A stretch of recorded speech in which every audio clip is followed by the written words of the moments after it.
CMMS Radio talks about all things CMMS, computerized maintenance management software, focused on maintenance management. It's the people, the process, and the culture that make your CMMS journey a success. We got Tom Reames with Maintmaster, and we're here at Mainstream UK Summit. It's the inaugural Mainstream UK Summit. We're in Birmingham. Welcome to CMMS Radio, Tom. Pleasure. You and I have talked a lot online, traded comments, chime in on stuff. First of all, I wanted to ask you what you've thought of the conference so far, because it's a pretty unique event for me, but I don't know what your experiences are. What do you think so far? Yeah, really good. So I suppose it's above my expectations. I came here like thinking, being the inaugural event, how will that be? Because I've been to, a fair few kind of summits and, first iterations of events in the UK, and often they can fall a little bit flat. So it's been pretty impressive, the footfall, and certainly in the main hall, the opening speeches and stuff, Krista Idhammer and the gentleman after him on like value, seeing maintenance as a value center, not a cost center.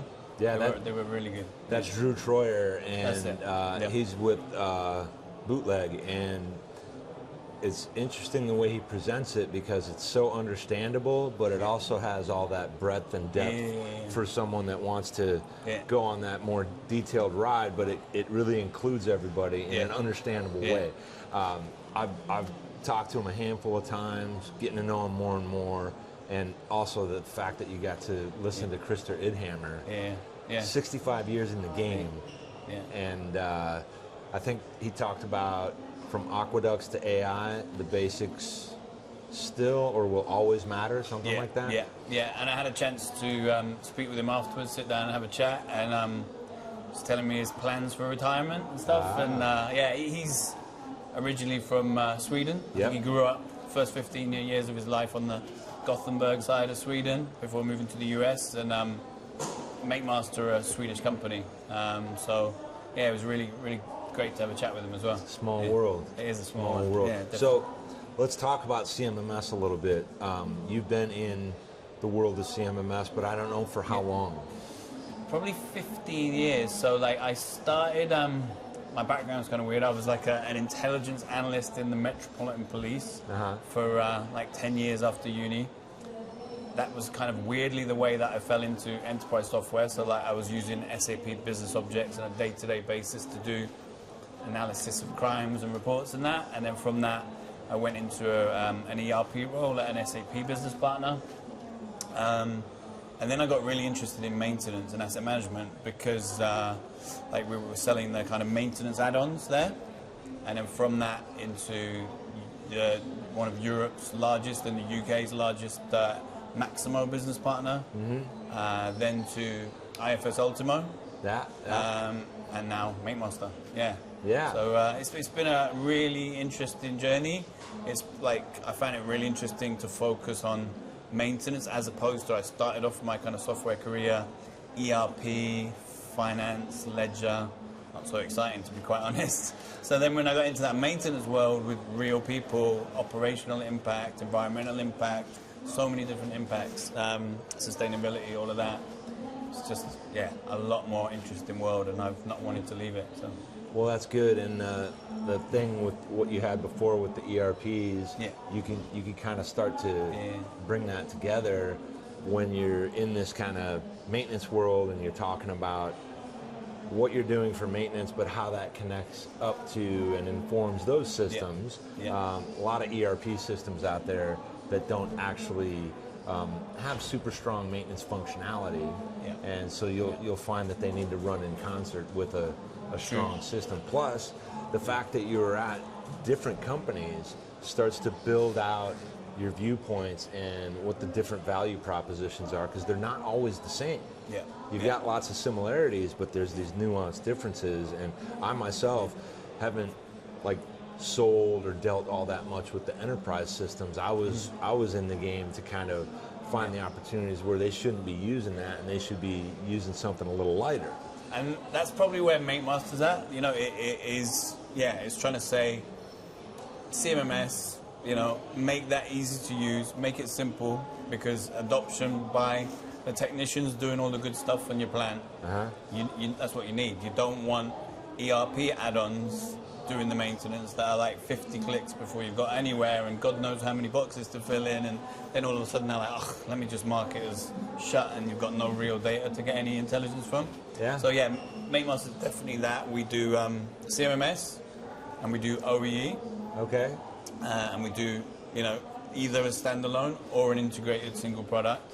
And then we do some AI stuff now, because every C-level is starting to ask for AI, right? And every buyer wants AI, even if they don't know quite what they want from AI. They've heard it's the thing they must ask for. So we've started that journey as well. Well, question on that journey. So you see my posts. I have fun with it. I make fun of it because I'm thinking good stuff, but not quite yet.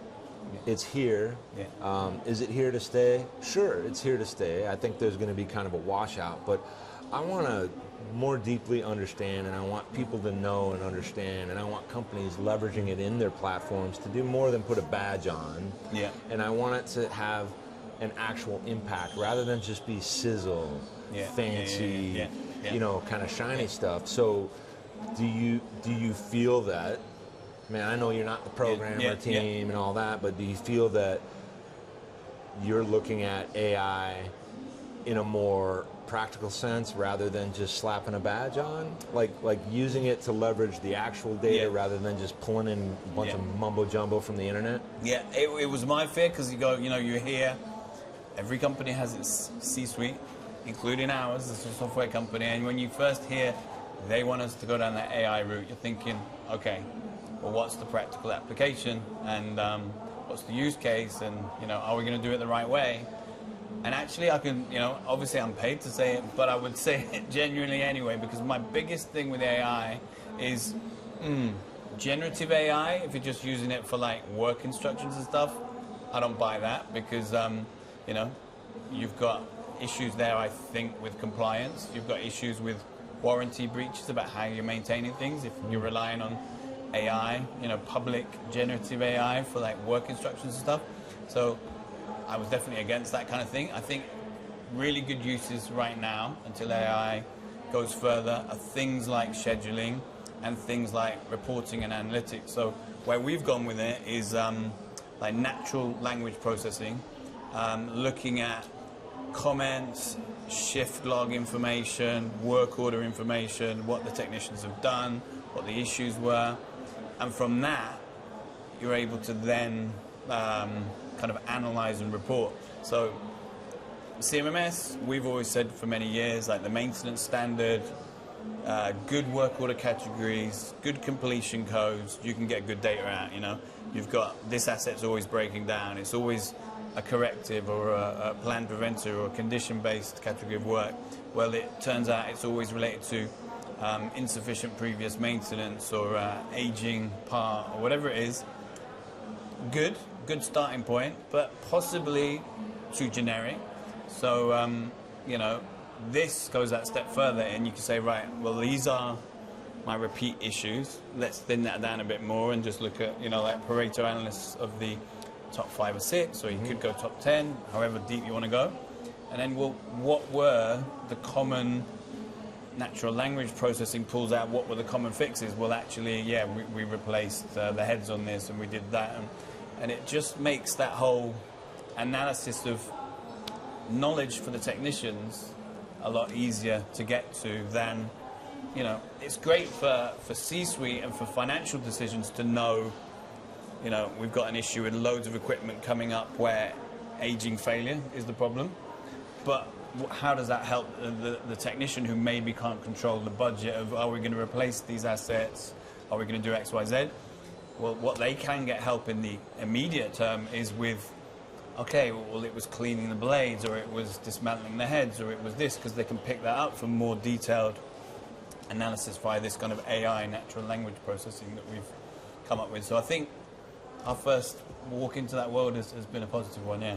Well, and the thing you said that I like the most is you talked about the aspects of standardization that would be necessary on like completion codes or closeout codes. I would suspect failure modes or codes. I tend to use those interchangeably. Not a reliability guy, but I learned from a lot of real deal pros in the industry. So I try to be careful with that. I want people to know I'm here to facilitate conversation and not be the expert.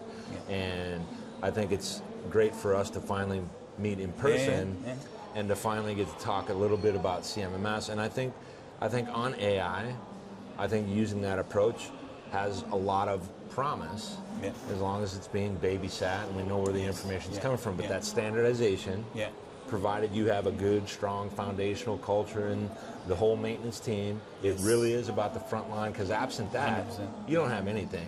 And we do have to satisfy the C-suite at the end of the day when we work for an organization. So we shouldn't be so hard on them, but we should be allowed to kind of point out the potential missteps and why we don't just want the flash and pizzazz. So, Tom Reames, Maintmaster, thank you for being here with me. My pleasure. Mainstream UK Summit on CMMS Radio. Finally. Pleasure. Thank you.